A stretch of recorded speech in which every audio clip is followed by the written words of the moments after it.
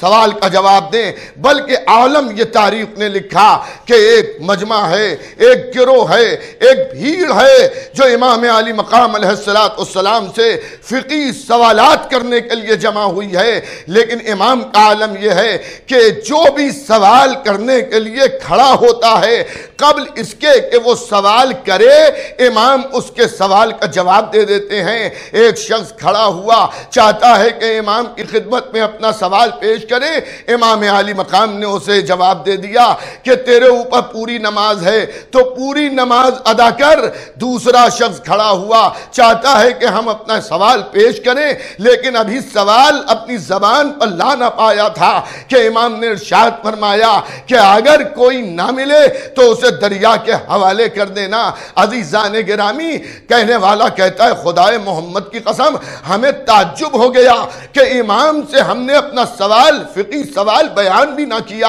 لیکن امام محمد تقی علیہ السلام نے